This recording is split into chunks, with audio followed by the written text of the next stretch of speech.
हिंदू तर सोबत आहेतच, मुस्लिम पण मोठ्या प्रमाणावरती येत आहेत, ख्रिश्चन येत आहेत, मुंबईमध्ये मराठी तर आहेतच, उत्तर भारतीय सुद्धा येत आहेत. काय येत आहेत? आता तुम्ही माझ्या समोर इकडे बसलेले आहात, माझं तुम्ही ऐकताय, काय म्हणून ऐकताय? मी कोण आहे? माझा पक्ष त्यांनी चोरलेला आहे, माझं चिन्ह त्यांनी गद्दारांना दिलेलं आहे, माझ्या हातात तर काहीच नाही, माझे हात रिकामे आहेत, आणि तरी देखील तुम्ही मोठ्या संख्येने जमताय. अरे हीच तर माझी संपत्ती आहे. आणि संजय राऊत, आपण जे बोललात की दिल्लीमधले लोक उद्धव ठाकरेला घाबरतात, कारण त्यांना माहिती आहे उद्धव ठाकरे एकटा नाहीये, उद्धव ठाकरेंबरोबर महाराष्ट्रातला मर्द आहे. अरे भेकड तुमच्याकडे आले असतील, आणखीन येतील, घेऊन टाका.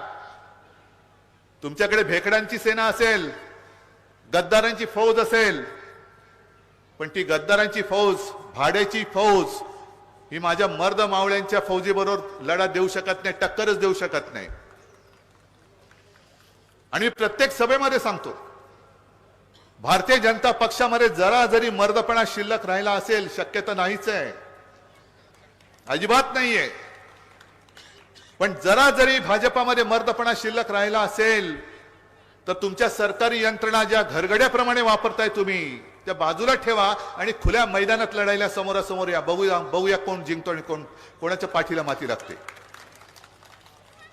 पण आज पूर्ण देशामध्ये, म्हणजे आज नितीश कुमारनी तो विश्वासदर्शक ठराव जिंकला म्हणतात, म्हणजे कालपासून बिहारमध्ये जे एक नाटक चाललं होतं, जवळपास 200, 300, 400 पोलीस त्यांनी तेजस्वी यादवच्या घरात घुसवले, सगळीकडे पोलीस घुसवले, कुठे आमदार, कुठे आमदार, कुठे आमदार. याला लोकशाही म्हणता तुम्ही? पोलिसांच्या बळावरती तुम्ही आमदारांना उचलून आणत असाल तर ही जुलम जबरदस्ती आहे. तुम्ही ईडी, इन्कम टॅक्स आणि सीबीआय, त्यांना पण मी सांगतो, दिवस थोडे राहिले त्यांचे, नंतर आमचं राज्य येणार आहे. आत्ता गडबड कराल तर उद्या तुम्हाला बघून घेईन. पण आमच्या आमदारांच्या मागे ईडी लावायची, सीबीआय लावायचं, इन्कम टॅक्स लावायचं. बरं, लावला तर लावला, पण लावल्यानंतर जर का ते भाजपात गेले तर आपल्याचकडचे एक आमदार ज्यांच्या घरामध्ये ईडी घुसली होती, त्यांनी स्टेटमेंट दिले की त्यावेळेला जे पोलीस आले होते, मला वाटतं सीमा सुरक्षा दलाचे पोलीस घेऊन घुसले होते ईडीवाले त्यांच्या घरी. म्हणजे धाड घालायला जे पोलीस आले होते ते म्हणे आता माझ्या घराबाहेर माझ्या संरक्षणासाठी पहारा करताय, आतमध्ये मी मस्त झोपतो. आता ते पलीकडचे पुण्याचे हर्षवर्धन पाटील सुद्धा बोलले होते की भाजपात आलो आता ईडी बीडी काय नाही बघा, शांत झोप लागते. म्हणजे तुम्ही एकतर आरोप करताय, ते कुटुंबाची बदनामी करताय. हे कुठलं हिंदुत्व आहे? हे हिंदुत्व कुठलं? अरे हिंदुत्व हिंदुत्व तुम्ही म्हणता, तसंच छत्रपती शिवाजी महाराजांनी समोरासमोर लढा दिला होता. आणि एक सुद्धा उदाहरण मला शिवाजी महाराजांचं असं दाखवा की शिवाजी महाराजांनी त्यांच्या मित्राला दगा दिला होता. एक सुद्धा नाही. कारण मित्राला दगा देणारा आमचं हिंदुत्व असू शकत नाही, आणि जो मित्राला दगा देतो तो हिंदूच असू शकत नाही, अजिबात नाही. तुम्ही एका बाजूने या सगळ्या गोष्टी करतात. आता सुद्धा जे आमच्या मागे आमचे जे आमदार माझ्या सोबत राहिलेत, अगदी वायकर असतील, आणखीन कोळी, त्यांना सुद्धा म्हणे मुदत दिलेली आहे की इतक्या दिवसामध्ये भाजपात किंवा मिंदेकडे जा, नाही तर तुरुंगात जा. आणि संजय राऊतला लोक आज का मानतात? कारण तो तुरुंगात जाऊन आला. उदयनला सुद्धा का मानतात? कारण त्यांनी मला आता तेच सांगितलं की त्यांनी सगळ्यांना सांगितलं की घरी मला आई वडिलांना आणि शिवसैनिकांना तोंड दाखवायला जागा राहिली पाहिजे. जर मी भाजपात गेलो, मिंदेकडे गेलो, तर मी तोंड काय दाखवू लोकांना? हे सगळे जे काही गद्दार फिरतायत, हे कोणत्या तोंडाने फिरतायत? बरं, काय संस्कृती काय? आता म्हणे हे म्हणजे मोदी सरकार, मी मोदी सरकार मानत नाही, मी भारत सरकार मानतो. मोदी सरकार तुमच्या पक्षापुरतं असेल, पण माझा हिंदुस्थान तुमच्या आधी कित्येक वर्षापूर्वी जन्माला आलेला आहे. हे आमचं हिंदुत्व भाजपाने जन्माला नाही घातलेलं, त्याच्या आधीपासून जन्माला घातलेलं आहे. आणि मराठवाडा ही तर संतांची भूमी आहे. मराठवाड्यामध्ये कोणी आम्हाला हिंदुत्व शिकवण्याच्या प्रयत्नात पडू नये. अगदी प्राणी मात्रांवरती सुद्धा दया करा. अंबरस तुम्ही सांगितलं की उदय आपले कोणाच्या घरी चांगलं वाईट झालं तरी जातो, एवढंच नाही तर त्यांच्या घरची गुरं बिरं सुद्धा कुठे बरं वाईट झालं तरी जातात. याला म्हणतात माणुसकी, आणि हे खरं हिंदुत्व आहे. मग हे हिंदुत्व कुठे? आणि 2 दिवसापूर्वी आमच्या अभिषेक घोसाळकरची हत्या झाल्यानंतर देवेंद्र फडणवीस बेगुमानपणाने म्हणतायत की अरे उद्या गाडी खाली कुत्रा आला तरी तुम्ही आमचा राजीनामा मागाल. अहो देवेंद्रजी, तुमची काय लायकी, तुमच्याबद्दल काय बोलायचं मला शब्दच आता सुचत नाहीत. नाही, टरबुजाचा मी आपण करू इच्छित नाहीये, अजिबात नाही, आणि कुत्र्याचं पण नाही, कोणाचंच नाही. पण एकीकडे हा आमचा आमदार माझ्या शेतकऱ्याच्या किंवा माझ्या मतदारसंघातल्या कोणाही घरातल्या समजा गुराचा जरी काही मृत्यू झाला, बरं वाईट झालं तरी जाणारा हा माझा आमदार कुठे, आणि गाडी खाली कुत्रा आलं तरी म्हणणारा आमचा हा नालायक नादान गृहमंत्री कुठे? हे आमचं हिंदुत्व आहे. तुमचं हिंदुत्व काय? आणि मुस्लिम समाज सुद्धा जो माझ्यासोबत आलेला आहे त्यांना काय माहिती नाही मी हिंदुत्ववादी आहे? काय माझ्या हातामध्ये भगवा झेंडा, मी हिंदू हृदय सम्राट शिवसेना प्रमुखांचा पुत्र आहे, काय मुसलमानांना माहिती नाहीये? तरी सुद्धा ते माझ्यासोबत येत आहेत.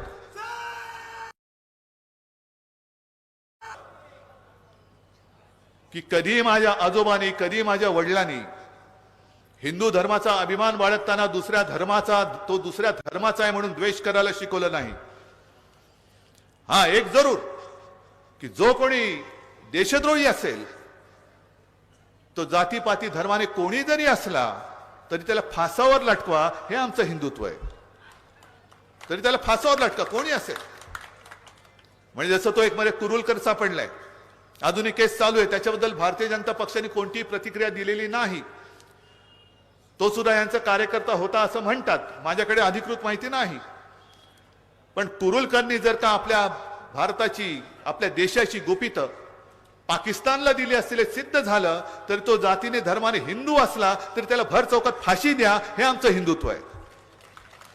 कारण जो माझ्या देशाची गद्दारी करतो, जो कोणी देशद्रोही आहे, तो आमचा नाही. आणि जातीपाती धर्माने कोणी असला आणि जो हा माझा देश, त्या देशासाठी मरायला तयार आहे, देश रक्षणासाठी तयार आहे, तो कोणी असला तर तो आमचा आहे, हे आमचं हिंदुत्व आहे.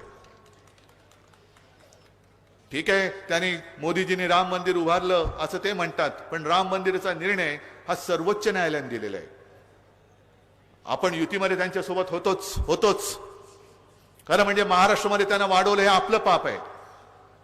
पण त्याने हे लक्षात नाही की ज्यांना आम्ही वाढवू शकतो त्यांना या महाराष्ट्राच्या मातीमध्ये खतम सुद्धा करू शकतो, ही आमची ताकद आहे. हा महाराष्ट्र आहे. आणि राम मंदिरासाठी आम्ही होतो तुमच्या सोबत. मी स्वतः मुख्यमंत्री होण्याच्या आधी अयोध्येला गेलो होतो. शिवजन्मभूमी म्हणजे शिवनेरीची एक मूठ माती घेऊन मी अयोध्येला गेलो होतो राम जन्मभूमीमध्ये, आणि तो कलश तिथल्या त्या पुजाऱ्यांच्या हातात दिला. तुम्ही माना अथवा नका मानू, पण मी गेलो होतो तो 2018चा नोव्हेंबर होता, आणि 2019च्या नोव्हेंबरमध्ये असं काय झालं कोणास ठाऊक की थंड बस्त्यामध्ये पडलेला तो विषय अचानक सर्वोच्च न्यायालयाने घेतला आणि 1 वर्षाच्या आत तिकडे राम मंदिर करण्याचा निर्णय त्यांनी दिला. आम्ही सांगत होतो मोदीजींना तुम्ही विशेष कायदा करा, अटलजींना सांगत होतो, नाही केला. आता तुम्ही श्रेय घेत आहात. प्रत्येक ठिकाणी म्हणजे मला मी जुनी एक आठवण मुद्दामून तुम्हाला सांगतो की जसं राम मंदिर अयोध्येमध्ये बांधलं तसं पूर्वी सोमनाथचं मंदिर सरदार वल्लभभाई पटेलांनी निर्माण केलं होतं, तिकडे पुनर्बांधणी त्याची केली. दुर्दैवाने मंदिर पूर्ण झाल्यानंतर सरदार वल्लभभाई त्यावेळेला नव्हते. मग तेव्हाचे जे राष्ट्रपती होते डॉक्टर राजेंद्र प्रसाद यांना बोलवलं गेलं आणि त्या सोमनाथ मंदिराची प्राणप्रतिष्ठापना ही देशाच्या राष्ट्रपतींच्या हस्ते झाली होती.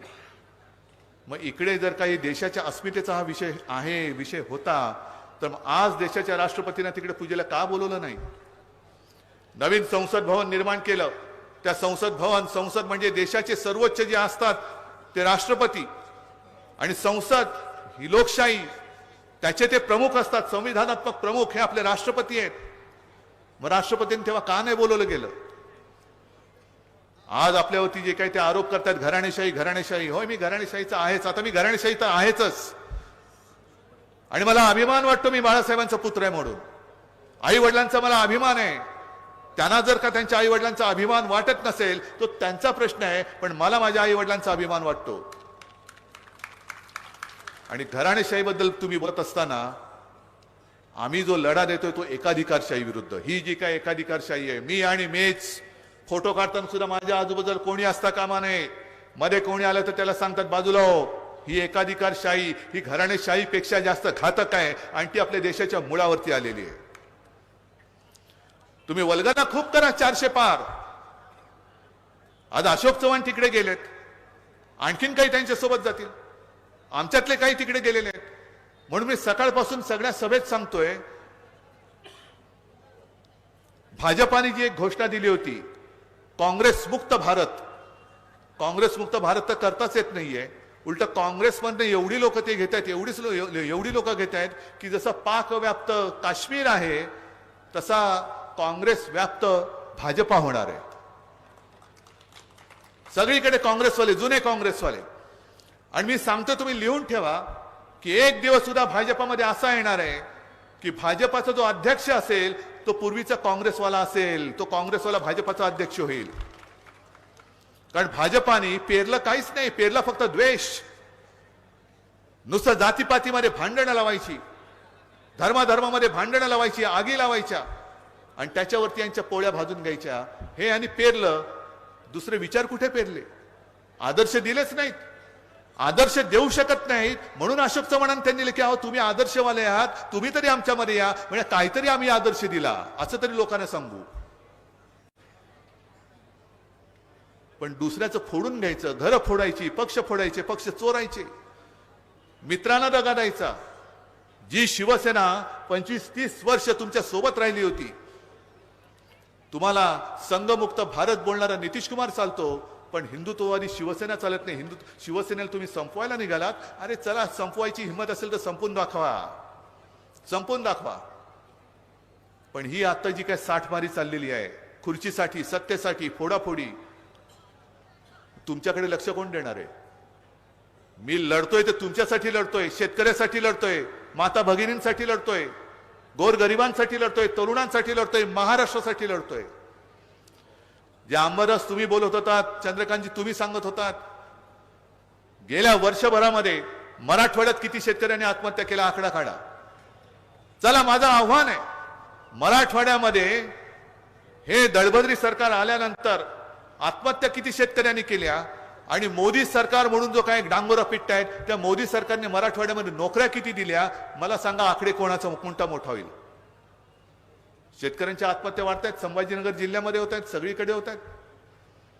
एकतर कुठेतरी बातमी आली तो उपोषणाला बसला होता शेतकरी, त्याने त्या मंडपामध्येच गळफास लावून घेतला. दुसरीकडे अमरावतीमध्ये संत्रा उत्पादक शेतकऱ्यांनी आत्महत्या केली. मग त्या गावकऱ्यांनी सगळ्यांनी मिळून त्याची अंत्ययात्रा त्या प्रांत कार्यालयात नेली आणि दशक्रिया विधी करायचं ठरवलं. दशक्रिया विधी करायचं ठरवलं आणि त्याचं आमंत्रण थेट पंतप्रधानांना दिलं की माननीय पंतप्रधानजी, अमुक अमुक दिवशी या आमच्या बांधवांनी, ह्या संत्री उत्पादक शेतकरी होता, त्याने आत्महत्या केली, त्याचा दशक्रिया विधी आहे, कृपया आपण या. संकटकरी महाराष्ट्रावरती आल्यानंतर पंतप्रधान तुम्हाला दिसलेत? अतिवृष्टी झाली, अवकाळी आल्या, दुष्काळ झाला. आज सुद्धा मराठवाड्यामध्ये टँकरनी पाणी पुरवठा सुरू आहे. जवळपास किती 200, 250, 300 टँकर आज मराठवाड्यात फिरत असतील. कोण बोलते त्याच्याबद्दल? पाणी पुरवठ्याबद्दल कोण बोलते? इथे किती शेतकरी आलेत? आलेत की नाही आलेत? सगळे आनंदी आहात का रे बाबानो? अरे तुम्हाला 1 रुपयात पीक विमा मिळाला पाहिजे. कापसाला भाव नाही, सोयाबीनला भाव नाही, सगळीकडे राज्यामध्ये जर बघितलं मोसंबीला भाव नाही, कांद्याला भाव नाही, गद्दारांना भाव आहे, गद्दारांना भाव आहे. पण जो इमानाने आपला अन्नदाता आहे त्या अन्नदात्याला तुम्ही त्यांच्या मेहनतीचा पैसा देत नाही. मग 14 वर्षापूर्वी तुम्ही जे काय सांगितलं होतं की आम्ही पिकाप्रमाणे शेतकऱ्याचा दर एकरी खर्च किती येतो ते काढू, कापसाला किती येतो, सोयाबीनला किती येतो, कांद्याला किती येतो, त्याच्यामध्ये 50% अधिक ऍड करू आणि ती जी काय रक्कम येईल ती आम्ही त्याला हमी भाव म्हणून देऊ. किती जणांना मिळालेत मला सांगा? पीक विमा तुम्हाला मिळाला नाही. अतिवृष्टी किंवा काय संकट आलं अवकाळी आला त्याची मदत मिळाली नाही. आपण जेव्हा होतो तेव्हा जिथे कुठे संकट आलं तेव्हा मिळाली होती की नव्हती हे सांगा. जे मी काही तुमची कर्जमुक्ती करू शकलो होतो 2 लाखापर्यंत पीक कर्जाची, ती तुम्हाला मिळाली होती की नाही सांगा. संकट काळात तुमच्या सोबतीला आपण येत होतो की नव्हतं सांगा. मग हेच तर सरकार म्हणतात ना. मला पण जर का फोडायचे असते तर भाजपला मी फोडू शकत होतो, पण मला त्या नालायकांची गरज नव्हती, कारण माझा तुमच्यावरती विश्वास आहे. अरे तुम्ही काय कराल, पक्षच फोडलेत ना, पण पक्ष तुम्ही निवडून, आम्ही जे निवडून दिले ते तुम्ही फोडू शकाल, पण ज्यांनी निवडून दिले त्यांना कसं फोडाल, त्यांना कसं फोडाल. ते जोपर्यंत माझ्या सोबत आहेत तोपर्यंत आमची पानं आणि फळं तुम्ही घ्या, पाहिजे तर जी सडली असतील किडलेली असतील ती घ्या, पण माझी मुळं जी खालपर्यंत खोलवर गेलेली आहेत ती जोपर्यंत रुजलेली आहेत तोपर्यंत तुम्ही शिवसेना या वटवृक्षाला त्याचं काय एक पान सुद्धा वाकडं करू शकत नाही. आणि ही जी जाग मी आणण्यासाठी फिरतो, मी या सगळ्या आपल्या संवादाला कुटुंब संवाद म्हणतोय, कारण मी तुम्हाला आणि तुम्ही मला तुमच्या कुटुंबातले एक मानता. अरे मुख्यमंत्रीपद येतं, मुख्यमंत्रीपद जातं, पण कुटुंबामधलं माझं स्थान, हे तुमच्या कुटुंबातलं स्थान, हे जोपर्यंत माझ्या मनामध्ये आणि तुमच्या मनामध्ये आहे तोपर्यंत मला ह्या पदाची काही आवश्यकता नाही, त्याची काही मला पर्वा नाही. तुम्ही माझ्यावरती जेवढं प्रेम करता हे त्यांना पाहवत नाही, म्हणून ते आता आपल्या मागे लागलेले आहेत. तुम्ही तर सगळे आमदार पण इथला निष्ठावंत आहे, तुम्ही पण निष्ठावंत आहातच. येत्या काही दिवसामध्ये लोकसभा निवडणूक येणार. या लोकसभेमध्ये पुन्हा फाडाफोडी आणि फोडाफोडीचे धंदे होतील, पैसे वाटप होईल कदाचित. आणि मी जे प्रामाणिकपणाने सांगतो, त्यांच्याकडे धनसंपत्ती आहे, माझ्याकडे जनसंपत्ती आहे. हे माझं भांडवल आहे, हे माझं वैभव आहे. अरे पैसा तुम्ही होता बदा, कारण तो सगळा यांच्याच कष्टाने खाल्लेला पैसा येतो. तुम्ही गावागावामध्ये ज्या वेळेला या मोदी सरकारचे रथ येतात, मोदी सरकारचे रथ येतात, तुमच्या गावात आले असतील ना, काय केलं, मग स्वागत केलं की नाही? शाबास. कारण अनेक ठिकाणी मी, माझ्याकडे व्हिडिओ येत आहेत, युट्यूबवरती व्हिडिओ आहेत, तुमच्यासारखे मर्द सगळे असल गावकरी त्यांना अडवतायत आणि विचारतायत, अरे पहिलं मला सांगा, हे भारत सरकार का मोदी सरकार, कोणतं सरकार आहे, माझ्या देशाचं नाव काय, भारत आहे का मोदी सरकार आहे, आणि योजना ज्या आहेत त्या भारत सरकारच्या आहेत का मोदी सरकारच्या आहेत, योजना ज्या आहेत त्या ह्या सगळ्या करदात्यांच्या आणि कष्टकऱ्यांच्या पैशाच्या आहेत का मोदी साहेबांच्या खिशातल्या पैशाच्या आहेत. नाही, उत्तर कोणाकडेच नाहीये. हे तुमच्या मेहनतीवरती, तुमच्या पैशावरती स्वतःचा डांगोरा पिटणारे हे जे काही एकाधिकारशाही आणि हुकुमशाह आहेत, त्यांना छत्रपतींच्या काळाची आठवण करून देण्याची आज गरज आहे. त्याही वेळेला ते जे काही संकट आलं होतं, संपूर्ण देश जणू काय आता संपल्यात जमा होता, आणि तेव्हा छत्रपती शिवाजी महाराज एकमेव असा मर्द उभा राहिला, आग्र्याला जाऊन सुद्धा झुकला नाही, उलटा आग्र्याहून परत आल्यानंतर त्यांनी हिंदवी स्वराज्याची स्थापना केली. त्या इतिहासाची पुनरावृत्ती ही करण्याची आज आवश्यकता आहे. आणि मला खात्री आहे तुमच्यामधला जल्लोष आणि तुमची उपस्थिती बघितल्यानंतर, उदयजी मला इकडे प्रचाराला येण्याची गरज नाही, मी इकडे प्रचाराला येणार नाही, प्रचाराचं काम तुम्ही करायचं, पण मी लोकसभेच्या माझ्या खासदाराच्या विजयाच्या आणि पुन्हा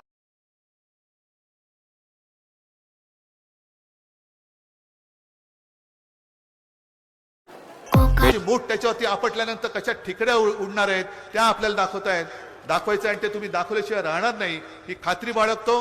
सर्वांना धन्यवाद देतो. जय हिंद.